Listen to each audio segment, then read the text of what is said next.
Thank you. All right, class on a Friday afternoon. What were you all thinking? So I have to first have a very short disclaimer. I'm on day 3 of the flu, I think, so I'm definitely recovering, but I actually feel a lot better than I sound, so if you hear my voice a little raspy or if I'm coughing a little bit, that's what it's all about. But I wouldn't miss this opportunity for the world. As Tom said, I graduated here in 1998. That was the year that Michigan won the national championship in football. That was my senior year. And so I just couldn't be more thrilled to be back in Ann Arbor. Lots of things have changed over the years, but lots of things have stayed the same. So my talk today, just to make sure we're all in the right room, I'm going to be talking about passion today. And when I say passion, I'm not talking about sex or religion, okay? I was expecting people to get up and leave. I guess that's not the case. Okay, I also want to talk about really quickly, I am one of you, right? Like Tom mentioned, I'm an alumni. When I do a lot of grilling at home, when I grill, this is what I grill with, Michigan Wolverines spatula. When I drink water or beer or a healthy shake, I drink out of my Michigan pint glass. And that literally is me on January 1st, 1998 at the Rose Bowl. Proof that I was actually here. And as Tom said, I even have a Michigan tattoo. So I bleed maize and blue. It is one of my passions, as it turns out. And I have 2 young children, and I'm teaching them to be Wolverines as well. There's a picture of my son from last year, and he wears something to that equivalent anytime Michigan is playing football or basketball. He doesn't have a choice because he's 2.5. That's what he wears. And I want to show you one other quick video clip. This is my daughter last year. She's 4.5 now. This is when she was 3.5. And I asked her, she would watch every Michigan basketball game with me, and I would say the first name of the basketball player on Michigan's team from last year, and she would do the last name. So I just want to show you this clip real quick. Ava's going to name all the Michigan basketball players that she knows. Ready? Go. Spike. Spike Albright. Nick. Nick Stauskas. Derek. Derek Bolton. Zach. Zachy Robbins. Zach Irvin. But what about Glenn. Jen Robinson? That's right. What do we say? Nick Stauskas. Did we say Karis? Remember Karis? Yeah, Karis was that. Levert. Good. And what do you say at the end of that? Go. Go Michigan! All right, so I shared just to prove you that I am one of you, okay? I know what it's like to go through the program here at Michigan, and I'm a proud alumni. And I want to talk to you today about entrepreneurship a little bit, but I don't want to spend too much time on that because that's really what this class is all about. You're hear a lot about entrepreneurship, but I want to talk mostly about part of it is my story about how I got to where I am today. As Tom mentioned in the introduction, I've done quite a few things. I mean, I'm 38 years old, and I feel like I've had enough jobs and different careers in my life for me to be probably in my 60s or 70s at this point. So I wanted to start off by just talking about entrepreneurs and entrepreneurship in general. So I know that we had asked you to download the Crowd Mics app. As it turns out, it's not working with this Wi-Fi. So unfortunately, I'm going to have to ask you just to shout out answers to this. A little bit old school here. So when I say entrepreneur, I want to hear from a couple people in the audience. Is there a name of a person that comes to mind, or how you would describe somebody who's an entrepreneur? If it's hard to see in the back. If somebody can just maybe raise your hand and shout out, what do you think of when you think of entrepreneur? Yeah. Innovation. Okay, good. Anybody else? Opportunity. Any names come to mind? Any particular people that you think of when you think of entrepreneurs? Yeah. Steve Jobs, right. Definitely an entrepreneur. But who else? Bill Gates, right. You guys are naming all the usual suspects. Who else? Elon Musk, yeah. Tesla, for sure. Yeah. Tim Ferriss, yeah, the 4-hour work week, definitely. So what I want to talk to you about is entrepreneurs come in lots of different shapes and forms and different people who you might not even think of as entrepreneurs. So Thomas Edison, kind of go a little bit back in history. Thomas Edison, with the light bulb and other things that he invented, is definitely somebody I would consider to be an entrepreneur. Obviously, Henry Ford with the assembly line and with the automobile and mass production, somebody who I'd think of as an entrepreneur. Oprah Winfrey, think about how many times she has reinvented her career and changed and kind of followed her passion. So definitely somebody who I'd consider to be an entrepreneur. And somebody mentioned Steve Jobs, certainly. Think about all the technology that he has brought to this world. Jeff Bezos from Amazon. Does anybody know, by the way, quick quiz on Bezos, does anybody know what the original tagline was for Amazon? This is a question nobody ever knows the answer to. Original tagline for Amazon. Anybody? The world's biggest bookstore. Amazon originally was going to be the world's biggest bookstore, and now, think about it, they sell everything. So I think about Bezos as an entrepreneur, certainly. Arianna Huffington from the Huffington Post. And, of course, Mark Zuckerberg. So just a couple examples. But one person that you probably wouldn't think of as an entrepreneur necessarily is this kid. This is an 8-year-old. If we could just play a little bit of this video. Hey guys, it's Evan from Evan2HD, and we made it through another year. We want to thank everybody for tuning in and watching all our videos. So here's a quick video recap of all the madness from 2014. Basically, this is an 8-year-old who, you see this slide, his name is Evan. He makes $1 million a year from posting his toy reviews to YouTube. Right? People named Steve Jobs, Elon Musk, nobody named this kid Evan. $1 million a year. So you can be an entrepreneur at age 8. And one of the things I want to talk about today too, and we'll get into the passion piece in a bit, but the barriers to entry today to become an entrepreneur are so low. Tori in the beginning of the class talked about Blend, this new company that her friend and fellow alumni just started a year ago. And that didn't happen. When I was in school here, that didn't happen. It wasn't easy just to start a company. Now anybody can be an entrepreneur. The guy on the right there is my dad. This was at, of course, a Michigan football game. My dad's an entrepreneur. But as it turns out, if you look at my dad's business card, he's actually a children's dentist. He has been for 30 plus years. However, he also has a passion for building and designing homes, and he's done about a half dozen homes across the Northeast. He's an entrepreneur. And I would say I'm also an entrepreneur. You know, my background when I was in high school, I was sort of an accidental entrepreneur. When I was in high school, I used to sell t-shirts. Illegally, probably, because I'm sure you couldn't collect money from other students in class, but we used to sell spring break t-shirts in school, in the middle of school. And my first year, I made a couple $100. The next year, several $1,000s. When I was here at Michigan in the B school, we started B school cleaners. We actually had a dry cleaning service that we ran out of the business school, where business school students would drop off their dry cleaning on Tuesday and pick it up on Thursday. My senior year, we expanded it to sororities, which for anybody that's in a sorority or knows people in sororities, it's amazing how much dry cleaning sorority girls can go through. So made a ton of money, but this wasn't planned. This wasn't like I had set out to do this. And then as Tom mentioned in the introduction, I've also started my own company called Waldow Social, doing email marketing consulting, and now I'm a career transition coach. So I've had a long career of different startups and different things, and I want to share with you some of the things that I've learned along the way. So when I go to Wikipedia, which you all know is the source for everything, right? Wikipedia is the definitive source for everything? Okay, that's a little... Tom, how do I wake them up? That's a joke. Wikipedia, right? It's not always accurate, but it's pretty close. So this is the definition for entrepreneurship. It's the process of starting a business or other organization. The entrepreneur develops a business model, acquires the human and other required resources, and is fully responsible for its success or failure. So I think it's a pretty good definition, but I'd actually just trim it down a little bit and take that last piece out. And we could just say entrepreneurship is the process of starting a business or other organization. So all the people that I gave examples of in the beginning, from Steve Jobs to the 8-year-old Evan, to my father, to me, are all entrepreneurs. We've all started some sort of business.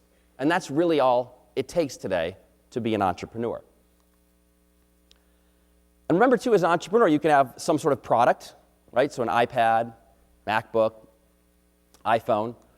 Or, like I've done, I've never developed a product or have done anything innovative in that sense, but I've had services, right? Consultant, coach, agency, these can all be entrepreneurs. But what I really want to talk to you about today, and what I'll spend the next 20 or 25 minutes or so on, is this idea about passion. And as a reminder, when I say passion, I don't mean sex, and I don't mean religion. And the reason I say both of those, by the way, and I'll talk about this a little bit in a minute, when I launched a podcast called Living Your Passion, I was looking up Living Your Passion to make sure it didn't exist anywhere else.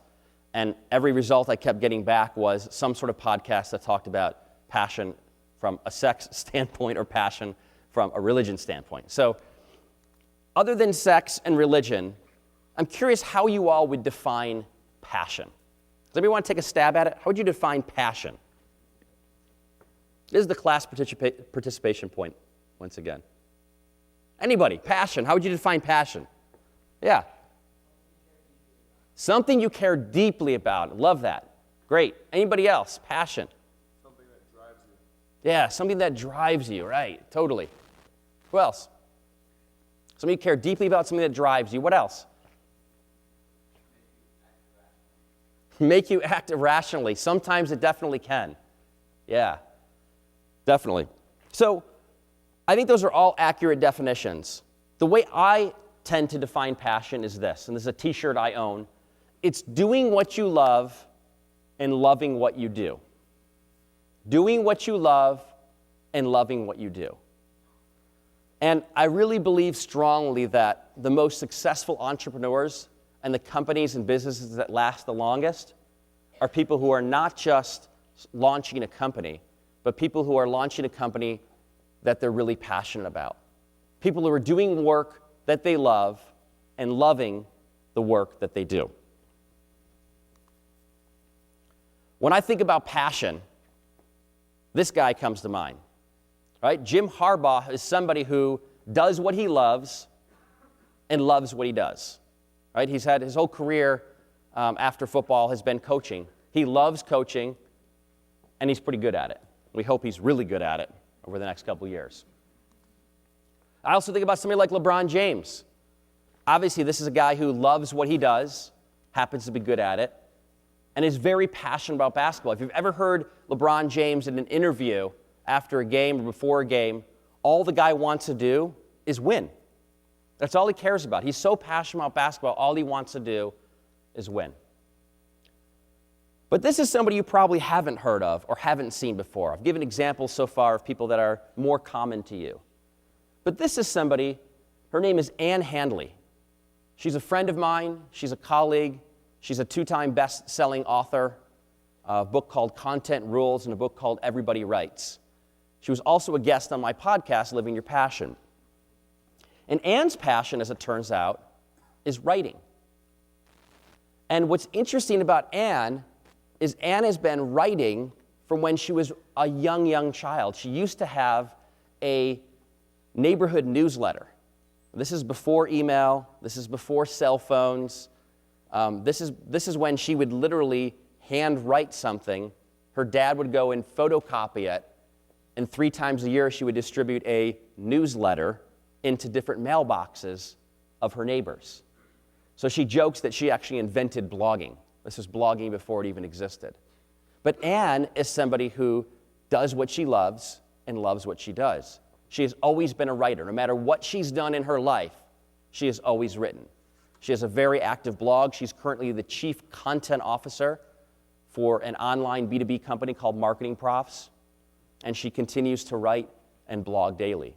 So she's extremely passionate about what she does. And I think, and I'm convinced, I should say, that leads a lot to her success. I'm also somebody, this is bearded DJ here, this is back when I had facial hair. I'm also somebody who I would argue is very passionate about what I do. And Tom already shared a lot of my story about how I got to where I am, but I want to kind of take you from the last part of that to where what I would call rediscovered my passion, where I truly found what my calling was in life. And one of the things I want to stress with is I'm 38 years old. I still consider that to be very young, but relative to how old most of you in this room are, it probably seems like years and years away. But you don't have to find what you're passionate about right away. Ann Handley is probably the exception. Ann was lucky that she was interested in writing from an early age, and she's always been able to fulfill that passion throughout her entire career. She wrote for the Boston Globe and for other publications, and she was a reporter, and now she's a best-selling author. But you don't have to find your passion immediately. It can be this curvy or squiggly path. In fact, I'd be surprised if most of you in this room knew what you were passionate about today, and that was something that you were still doing years from now. But my story goes a little bit something like this. I'm just going to pick up from the end of when I was an email marketing guy, and I have to be honest with you, I had a job that was making more money than I'd ever made in my entire life. I got to make up my own title. I was the digital marketing evangelist, so I got to go out there and preach about email marketing and digital marketing. I worked at a company called Marketo in the Bay Area, a company that had just gone public recently. And on the outside, it looked like I was living the dream. Looked like things were great. Looked like everything was wonderful. The problem was, I wasn't happy.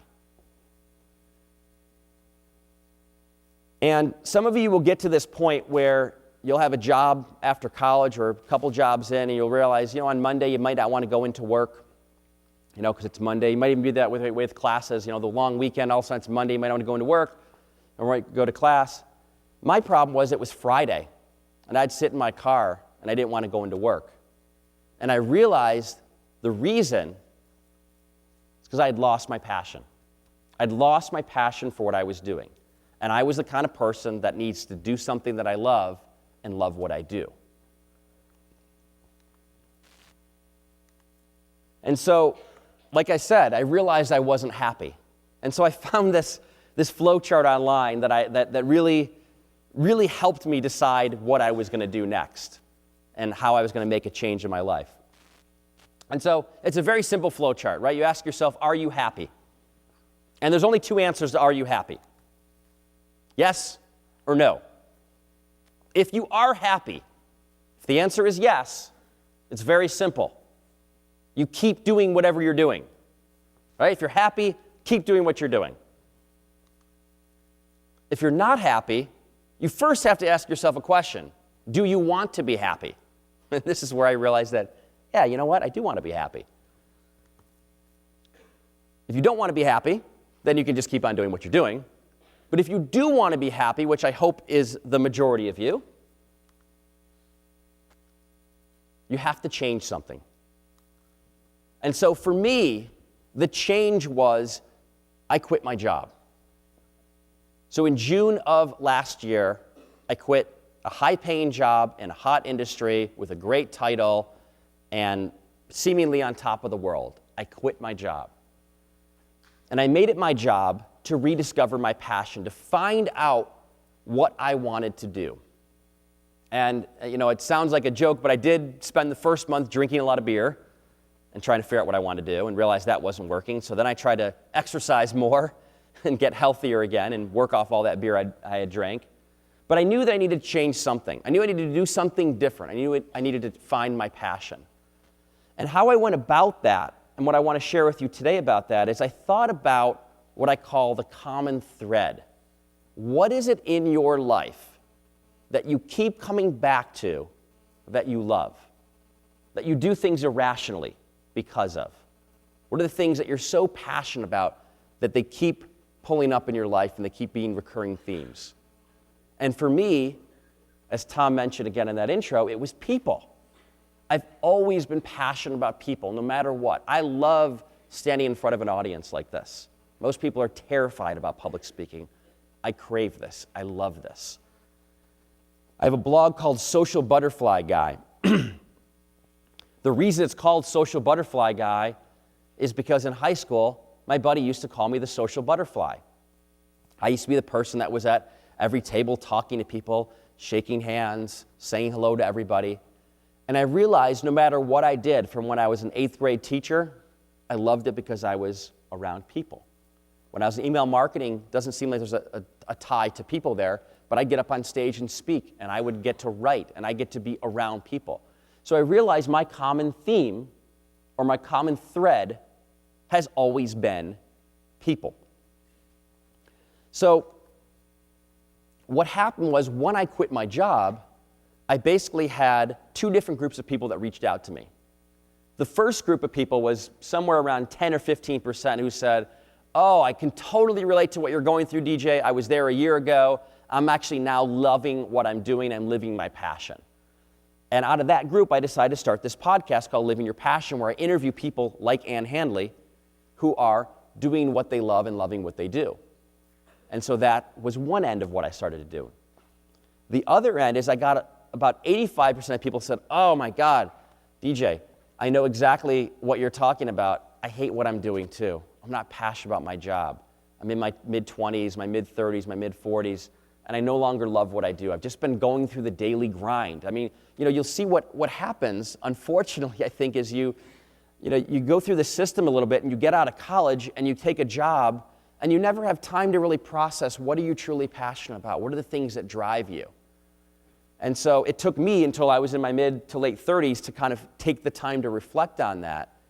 But I'd encourage you to think about what your passion is, to think about the things that are recurring in your common thread. And so what ended up coming out of that, the 85% of the conversations that I was having with people, first of all, they said, can we talk? And of course, I was unemployed at this point, so I had plenty of time to talk to whoever wanted to talk to me. And I launched this business. So I now am a career transition coach. So basically what I do is I help people who are no longer passionate about what they're doing transition from that job they don't like into a career that they're more passionate about. So when I think about jobs and work and entrepreneurship and passion, this is also something that was professionally borrowed online, and I've kind of have my own spin on it. But I think about sort of what I call the 4 circles of work. What I mean by that is there's one circle of really what the world needs. So take my career transition coaching business, for example. I'm pretty confident, based on the feedback I got when I launched this business and before, that the world needs career transition coaches. The world needs people who aren't sure what they want to do and need to make a change in their lives. It's also important, though, that whatever you're doing, you can be paid for, right? So the jury is still out on that, as I just launched a couple months ago. Are people willing to pay for that service? Because the world might need it, but if people aren't willing to pay for it, so as Tori, the example that Tori gave of her friend with Blend, the world might need that or might be interesting, but if nobody's going to pay for it or nobody's going to download it, it's not going to be successful. Also, it has to be something you're good at. I'm pretty confident I'm good at helping people transition their careers, but you have to have that piece in order for it to work. And the fourth one, this is really the passion piece, is doing something that you love. And so I believe strongly that most people live in this intersection here. Doing something they're good at and something that they can get paid for. I call that a job. And that's perfectly fine. I think the far majority of people in this world are doing something that they're good at and there's something that they can get paid for. I think that's wonderful. This class in particular, I'm guessing you all are going to push yourselves a little harder to not just do something that you're good at and you can get paid for, but also something the world needs and something that you love and are passionate about. So lots of examples, in the world of different types of jobs of, engineers and consultants and developers. I even put OBGYN in here. That's what my wife does as a physician. She'll tell me honestly, she's not passionate about being a doctor. She does enjoy women's health, but it's not her passion, but she's really darn good at it, and she can get paid for it. So I kind of call that a job. And again, nothing wrong with that. I think that's perfectly acceptable and perfectly good. But here's where I think this group is going to be moving, or I encourage you to move more into or think about, is this intersection to be what you're good at and what you love. And that, again, is what I would call what you're passionate about. So the problem with just doing what you're passionate about is it doesn't necessarily translate into a career. So I think I'm a pretty good father, right? I'm already teaching my kids how to love Michigan sports. So I think that makes me a good father. I'm good at it, and I love it. But I can't get paid to be a good father. I think I'm really good about following Michigan football and basketball, and I love it. I'm passionate about it, but I guess unless I was a beat reporter or something else, I can't really make a lot of money or build a career in that. I'm also good at building relationships and connecting people. But again, that alone isn't necessarily enough, so I'm now working on translating that into an actual career.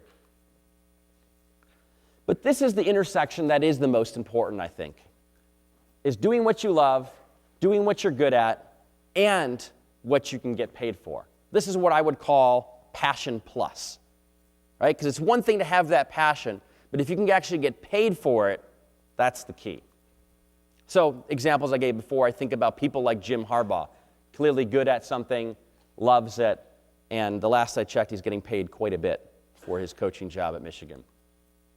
Same thing with somebody like LeBron James, right? He's getting paid for it, he loves it. These are the select group of people that I think have kind of figured out the secret. I mentioned Ann Handley earlier from Marketing Profs. You know, she's doing what she loves, loving what she does, and she's getting paid for it. And I put me in parentheses because I'm still working on that bottom piece of getting paid for it. But I definitely love what I do, and I'm pretty darn good at it. And then the last piece of this, if you can do what you love, if you're good at it, if you can get paid for it, and it's something that the world needs, this is what I would call your purpose. This is the ultimate. And if you can figure this out, I think there'll be a handful of people in this room 5, 10 years from now that will be able to figure this out. I think there's very few people in the world that can get here. I would challenge you to get here. I challenge you to get to what I call passion plus, where you're loving what you're doing something you're good at, and hopefully getting paid for it.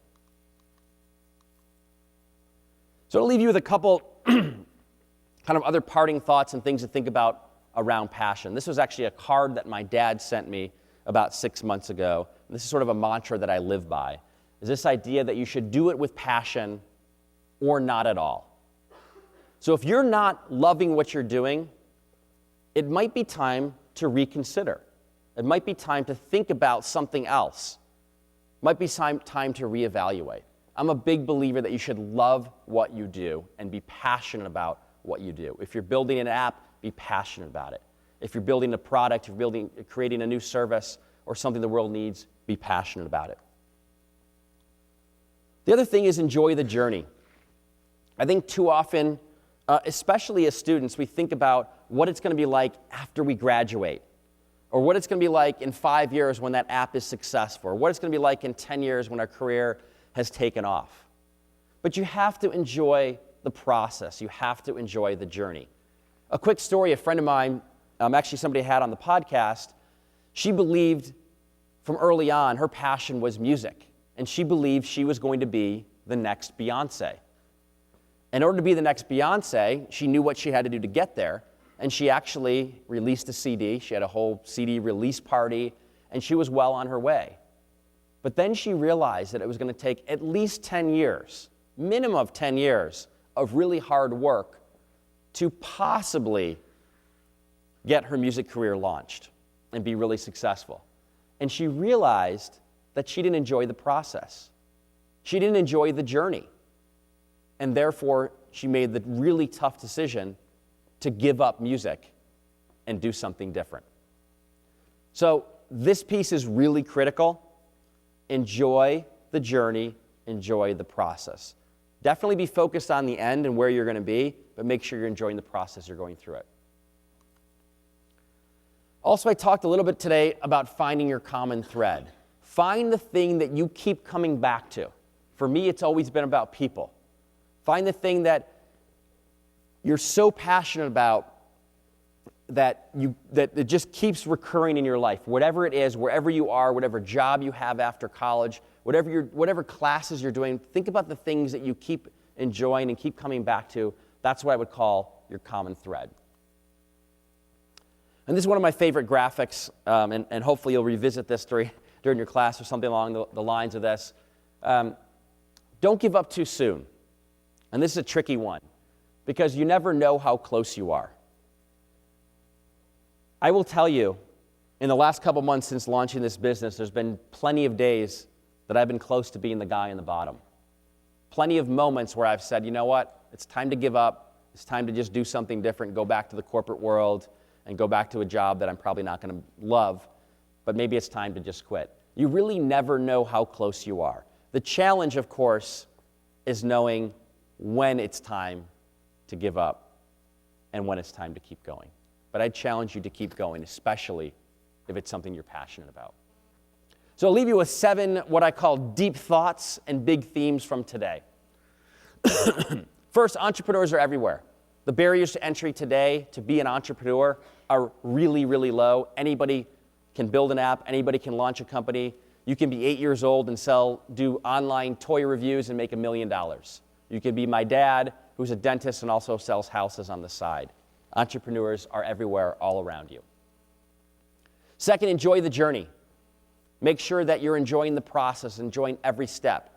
If you're getting into something and you're hating the process to get there, it may be time to reconsider that which you're working towards. 3, find your common thread. Find the thing that keeps you going, the thing that you keep coming back to. 4, do what you love and love what you do.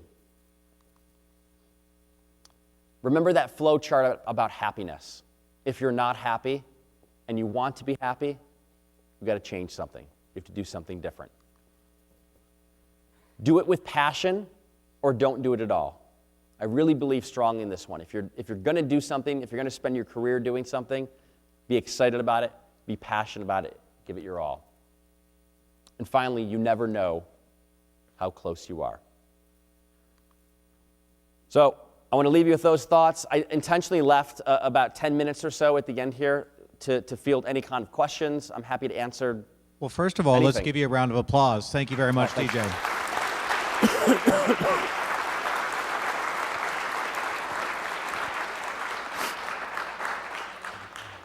And I know he mentioned it at the beginning, but you all should know that DJ was literally at death's door. I watched him drag himself down the aisle of my flight yesterday back from the Bay Area.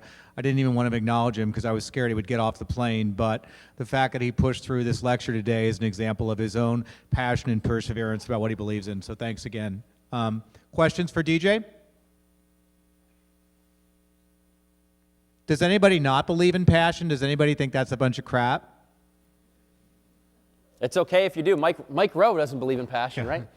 Mike Rowe, for those of you guys who know from Dirty Jobs, is a good friend of mine, and no, he does not believe in passion. He believes you should just get a job and shut up. Which is all good and easy for him to say because, well, he's never really had to get a job. Yes, sir? Sorry. In finding your passion? I really believe strongly in the idea of common thread, right? And going back to what you've always enjoyed. And, you know, for me, it took me until I was 38 to realize that that's what I needed to do. But I think you can start that now. At 18, 19, 20 years old or whatever, you can look back and see what are the things that you've always enjoyed doing? What are the things you did as a young child or in high school? And what are the things that you're doing now? What are the classes you're taking? What are the common themes? What do you keep on gravitating back towards? That's most likely your passion. You know, I gave the example of Ann Hanley. She always was into writing. She was always into communicating. That was her passion. You know, for me, it was people. And so I think you have to look back throughout your time on this planet and think about the things that you've always, really been interested in. I think it's also important to note, too, though, that, you know, for me, I keep saying this, but I'm 38. Like, it took me a while to get here. And it's okay to take your first job or your second job or your 10th job and not have it all figured out yet. And that's really hard. I think we have this idea that we're going to get out of college and the first job we're going to take or the first company we're going to start, in this case, is going to be the one. It might not be. It might take you a little bit of time to figure that out. So how long are you going to give yourself in the diamond mine for Coach DJ? Until my wife tells me I've got to get a real job. So the moral of the story, kids, is marry well and you can find your passion. Yeah.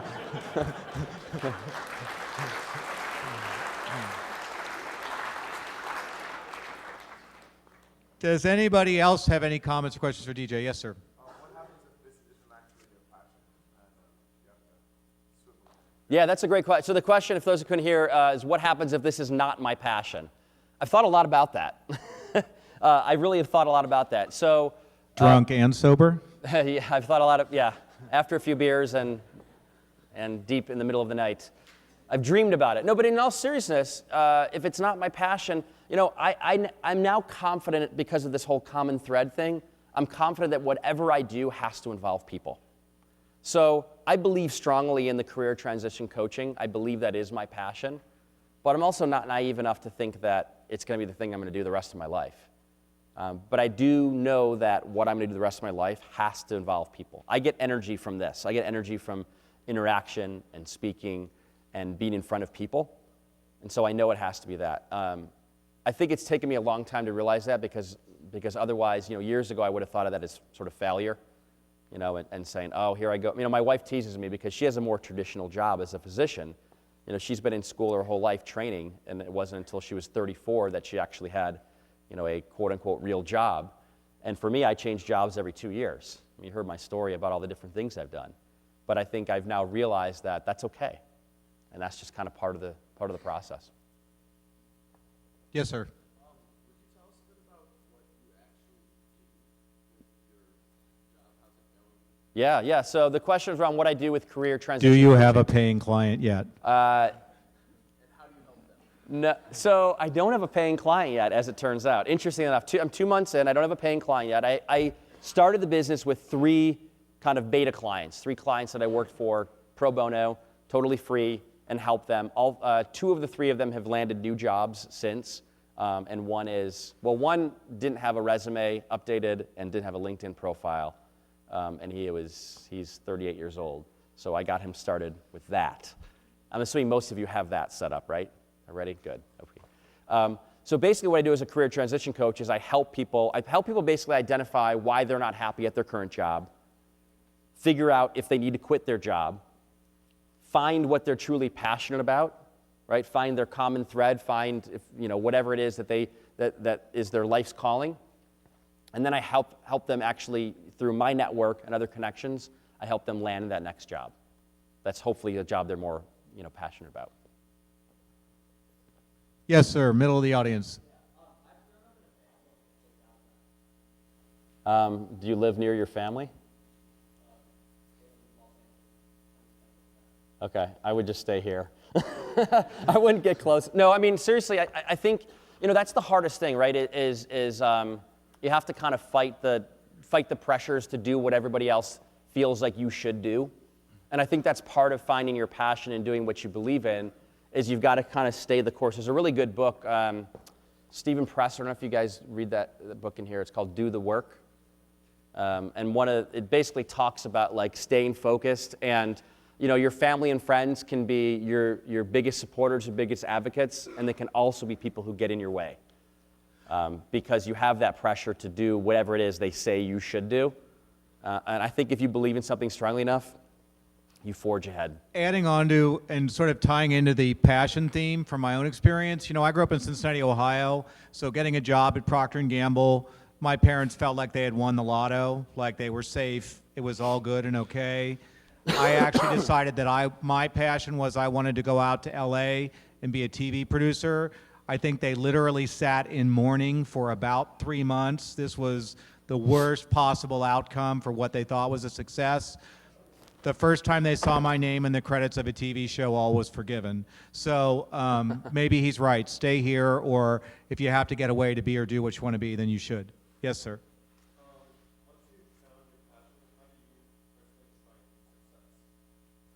That's a great question. So I define success probably a little differently than most people. That flow chart about happiness, that's how I define success.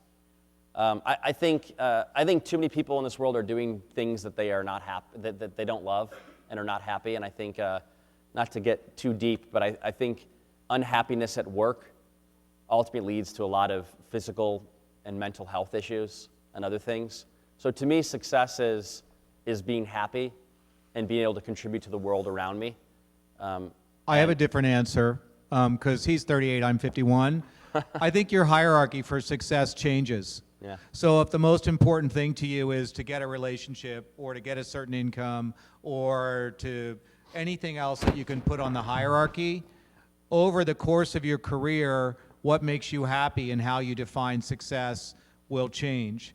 I would not be standing here teaching now if my own personal definition of success had not changed through the course of the last 30 years. So I think tying off of some of the things that DJ said, you need to listen to yourself. You need to be honest with yourself about what's going to work for you. And at different points in your life, he has the luxury of being in a stable situation where he can take more risks. You should look at what your risk profile is. And we'll talk about that in class this semester too. Yes, ma'am.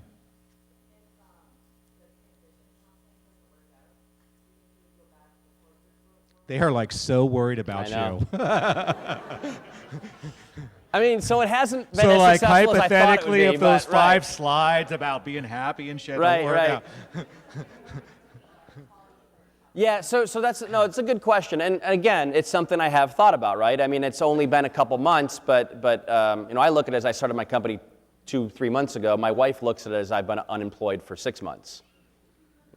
Neither of us are wrong.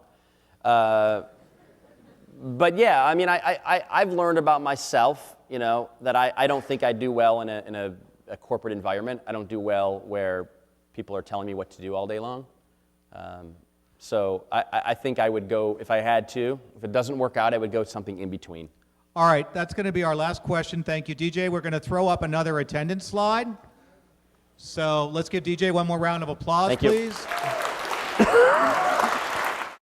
Out there in the universe versus venture-backed companies. Venture-backed companies create jobs 3 times faster than all companies in general.